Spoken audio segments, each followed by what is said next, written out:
أعوذ بالله السميع العليم من الشيطان الرجيم من نفخه وهمزه ونفثه بسم الله الرحمن الرحيم وصلى الله على سيدنا ومولانا وحبيبنا محمد صلى الله عليه وسلم وعلى آله وأصحابه أجمعين رب اشرح لي صدري ويسر لي أمري واحلل عقدة من لساني يفقهوا قولي. J'ai été en quelque sorte motivé pour cet enregistrement par un soufi marocain qui a voulu donc faire le lien entre donc la ilaha illallah et sa signification ésotérique profonde et la physique quantique. Alors, comme je suis quelqu'un qui étudie depuis un certain temps, maintenant pratiquement 8 ans, le soufisme particulièrement, et les sciences ésotériques, la philosophie, etc. Je voulais en dire quelques mots là-dessus, parce que parfois il suffit de quelques nuances, de quelques croyances égarées, pour basculer dans le kufr, dans la mécréance. Enfin, sauf que Dieu est clément, sauf que Dieu jugerait la personne selon vraiment ce que contient son cœur, ce qu'il voulait, peut-être, ce qu'il a accompli par sa niya, par son niveau, etc. Dieu est juste. Ce n'est pas ça la question.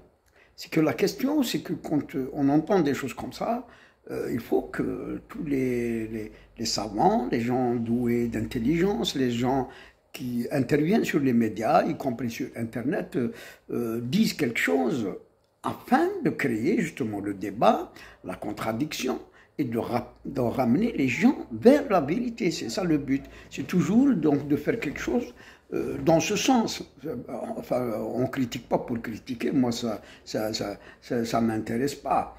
C'est que si je porte une critique, je souhaite qu'elle soit tout d'abord donc objective, qu'elle soit sensée et qu'elle soit vraie auprès d'Allah Azza wa Jal, et pour que se déclenchent éventuellement donc d'autres discussions, d'autres débats qui ramèneraient les gens donc qui ont été égarés comme ça vers la vérité.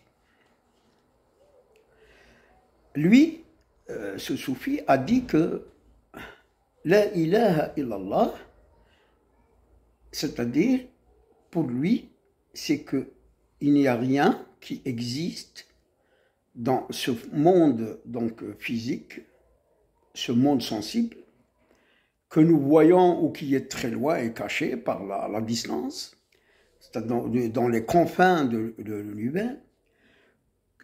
Tout ce qui existe, que notre vue donc arrive à identifier, à connaître, ou que notre esprit arrive à connaître, à cerner et discerner éventuellement, tout ce qui existe, pour lui, donc c'est Dieu.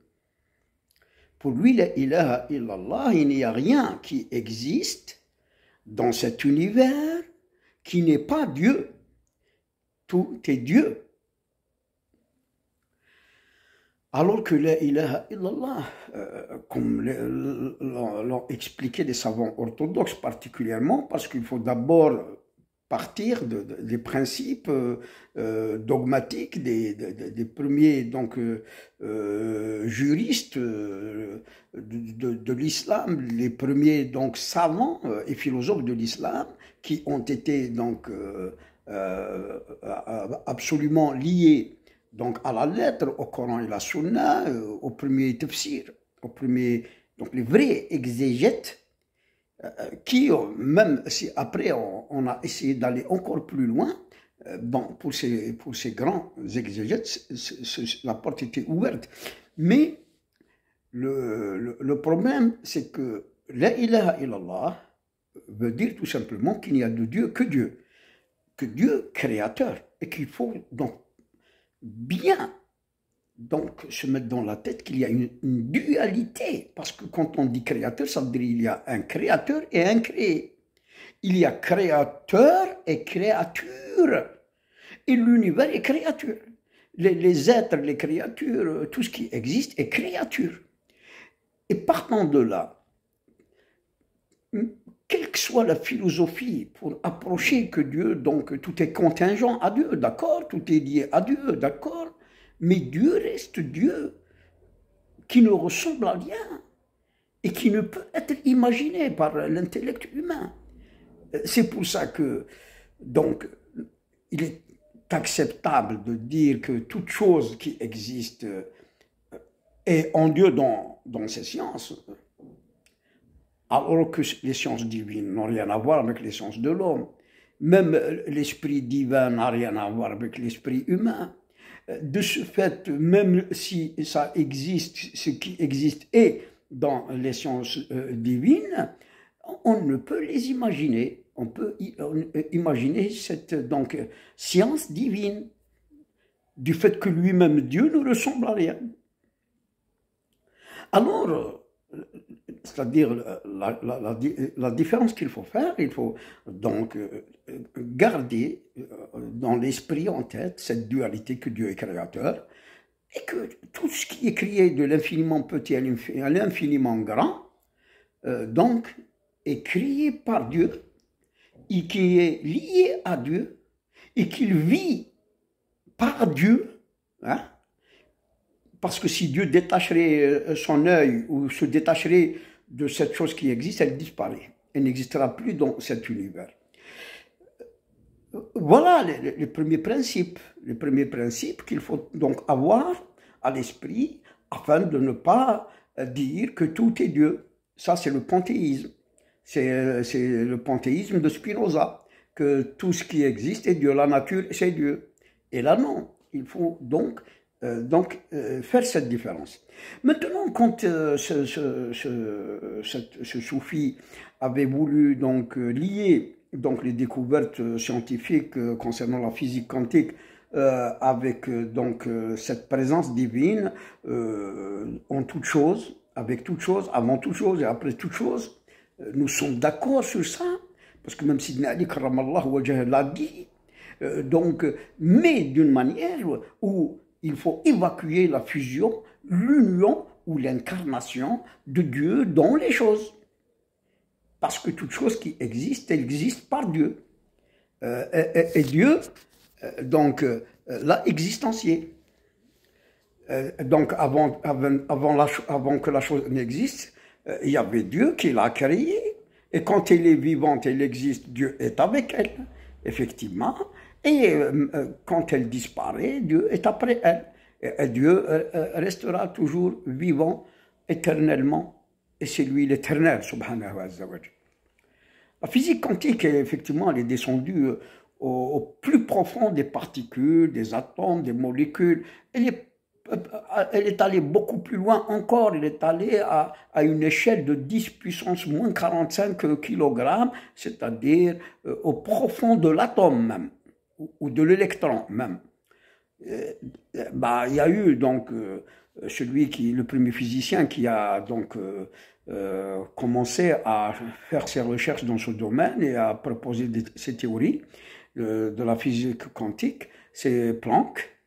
Puis il y a eu Albert Einstein, et il y a d'autres, beaucoup d'autres. Il y a plein de physiciens qui ont même eu des prix Nobel, etc., dans ces recherches. Mais en bref, en résumé, qu'est-ce qu'ils ont découvert? Ils ont découvert au plus profond des particules. Hein? Il y a une sorte de vie, une vibration. Il y a des énergies qui se dégagent, etc. Et en effet, ce qui pourrait éventuellement intéresser un bon musulman, c'est que ces découvertes scientifiques affirment qu'il y a énergie, qu'il y a donc au profond des particules, hein, qu'il y a il y a aussi des vibrations, donc une sorte de vie.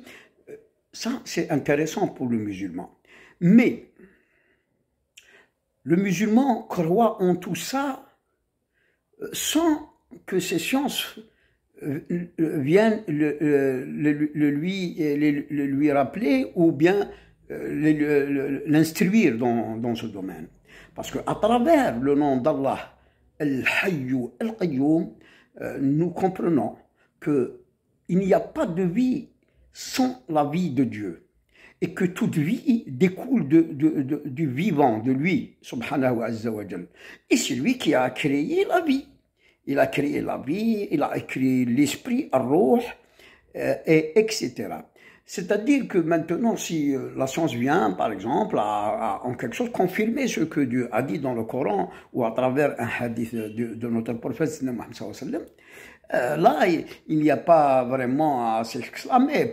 Pour le musulman, lui, il sait tout ça, il croit en tout ça, et si la science viendrait à confirmer, bon, il l'accepte, mais lui, déjà, il croit à tout ça. Et nous croyons à des choses beaucoup plus c'est-à-dire difficiles à concevoir, à imaginer. C'est le monde des djinns et le monde des anges. C'est encore beaucoup plus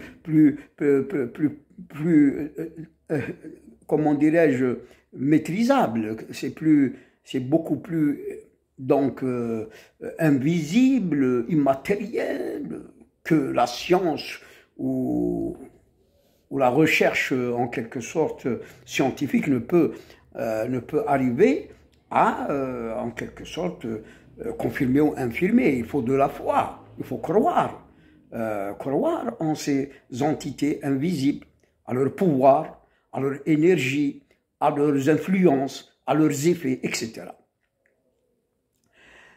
Donc pour moi, c'est-à-dire que les choses qui m'ont intéressé dans la physique quantique d'ailleurs, c'est bien le fait que ces physiciens de renom, ces grands savants, sont parvenus à dire des choses qui, dans mes recherches particulières, m'ont encore donc c'est-à-dire fait méditer et réfléchir et essayer de comprendre encore plus, parce que l'un d'eux a dit que, c'est-à-dire que le son, hein, la bois dégage donc un son qui est donc évalué en hertz. Donc il y a des ondes qui se dégagent, et ces ondes donc peuvent donc en quelque sorte faire effet sur de la matière par exemple, ou comme l'a dit l'un de ces savants, c'est que l'énergie, et là c'était très important, une énergie électromagnétique, une énergie sonore, une énergie donc même inconnue, crée de la matière. Et moi, dans mes recherches, c'est que je cherchais dans un domaine un peu particulier qui est celui de la voix divine, kun fayakun. Kun fayakun, le kun, hein, le verbe divin, donc on essayait de le rapprocher du verbe humain. Mais bien sûr, il n'y a pas de comparabilité, on ne peut pas comparer ce qui est divin à ce qui est humain. Toutefois, dans cette logique que les hommes ont essayé d'appréhender et de formaliser, hein, c'est que le son crée donc une certaine énergie, laquelle peut créer la matière. Ben, si l'homme est créé à l'image de Dieu, et que c'est lui le vicaire de Dieu sur la terre, et que les anges se sont prosternés devant lui pour lui rendre tous les honneurs, et donc là, si on fait quelques recherches par analogie, et d'ailleurs même par la suite le Coran est descendu dans un langage humain, que les recherches ont montré que celui qui s'imprègne du Coran par exemple, et que celui qui lit le Coran tout le temps crée en lui-même, dans son âme, une efficience divine, une efficience avec Dieu lui-même. Et de là, donc, il y a des miracles qui se font par les gens qui ont appris le Coran. D'ailleurs, même sans ces expériences, c'est que Rasul a dit que celui qui apprend le Coran par cœur, donc il attire une sagesse divine du ciel qui descendrait entre ses deux épaules. C'est-à-dire qu'il va être gagné par une sagesse divine particulière. Alors que même enfin, les magiciens, les philosophes, les soufis ont essayé de pratiquer justement ces litanies par donc les noms d'Allah, par donc la répétition de certains surahs, de certains versets particuliers, pour donc ou bien guérir des maladies, ou bien créer une sorte de magie, ou bien influencer des créatures et des êtres. Et il y a eu des effets. Il y a eu des effets. C'est pour ça que ce qui m'a intéressé, les ondes, si l'énergie crée la matière, bon, on revient un peu à la création. Au début, Dieu donc a créé la masse compacte. Hein? Après, il lui a ordonné, par son donc, verbe divin, d'exploser, comme il l'a dit, أَوَلَمْ يَرَ الَّذِينَ كَفَرُوا أَنَّ السَّمَاوَاتِ وَالْأَرْضَ كَانَتَا رَتْقًا فَفَتَّقْنَاهُمَا وَجَعَلْنَا مِنَ الْمَاءِ كُلُّ شَيْءٍ حَيٍّ أَفَلَا يُؤْمِنُونَ فَفَتَّقْنَاهُمَا, nous les avons fait exploser par un ordre de Dieu. Donc un ordre qui fait exploser une masse compacte, qui renfermait en elle, en tant qu'unité, tous les astres, toutes les étoiles, toutes les planètes, la Terre, etc., le Soleil, la Lune, et qu'une fois explosé, chaque astre, chaque planète, la Terre, elle est allée là où Dieu lui avait ordonné d'aller et de créer donc une gravitation, de stationner dans le cosmos, etc., et de naviguer dans le cosmos, dans des cycles, dans des rotations, etc., et gravitation, que Dieu leur a décrété parce qu'il les a soumis à une loi de lui pour que cet univers soit ainsi comme il est. La chose qui m'a intéressé, donc si le son, la voix, le verbe, hein, crée une énergie, crée donc une influence sur la matière, là aussi c'est très intéressant dans les recherches. D'ailleurs, comme on l'a dit, il y a même des sorciers, des magiciens qui ont fait justement des expériences dans ce domaine. Mais là, la sorcellerie et les magiciens et les charlatans ont exploité les énergies qui existent, c'est-à-dire les djinns. Et même ça, si on arriverait effectivement à apprivoiser et à donc domestiquer, dominer un djinn par des formules, par des talismans. Donc il y a aussi des choses qui existent, qui détiennent des pouvoirs, c'est ça, ils détiennent des pouvoirs. Et puisque tout a commencé par le verbe, et que l'homme a un langage, même le Coran est un langage en arabe, divin, qui a été transformé, une fois gravé dans le cœur, hein, transformé après dans le langage arabe. Je voudrais dire que toute la physique, toutes les sciences que l'homme a pu en quelque sorte expérimenter, qu'il a pu acquérir, ne sont que les sciences que Dieu a mis dans la nature et que l'homme n'a fait que les découvrir. Mais quand on se place du côté de Dieu créateur et que toute chose qui existe renferme en elle une science divine, là, ça veut dire que tout ce qui peut exister de l'infiniment petit à l'infiniment grand n'est que créature portant une science donc qui est en profondeur, qui est donc cachée dans cette chose que Dieu a créée. Mais Dieu est derrière toute chose, il est après toute chose. Et là, donc, il ne faut pas se laisser donc illusionné par donc, cette formule de la ilaha illallah qui veut dire que Dieu, c'est lui qui agit par les choses, mais de quelle façon personne ne le sait. C'est Dieu qui est agissant, certes, parce que la hawla wa la quwwata illa billah, en plus de ça, masha'Allah kan wa ma lam yasha' lam yakun.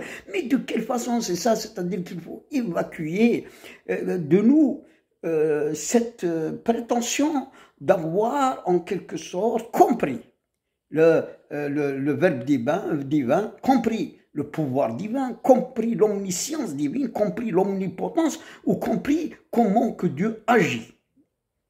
Non, là c'est absolument hors de portée de l'intellect humain, et c'est justement là les barrières qu'il ne faut pas dépasser, qu'il ne faut pas, les limites, même spirituelles, qu'il ne faut pas dépasser. Si on les dépasse, là, ça veut dire qu'on rentre dans des considérations vraiment tout d'abord fausses, égarées, parce que tout ce qu'on penserait peut être faux s'il n'est pas exprimé par le Coran ou par la Sunna, ou par donc même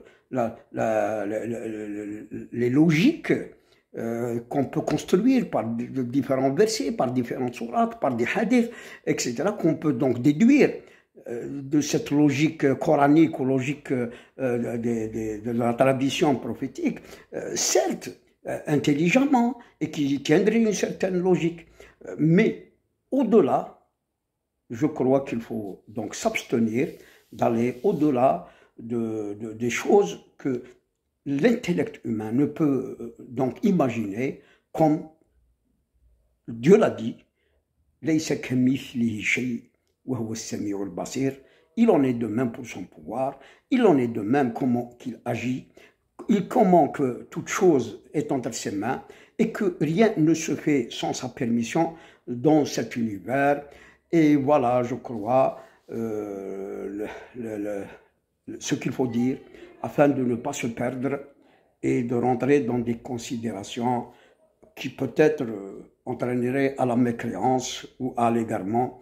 Wassalamu alaikum wa rahmatullahi ta'ala wa barakatuh.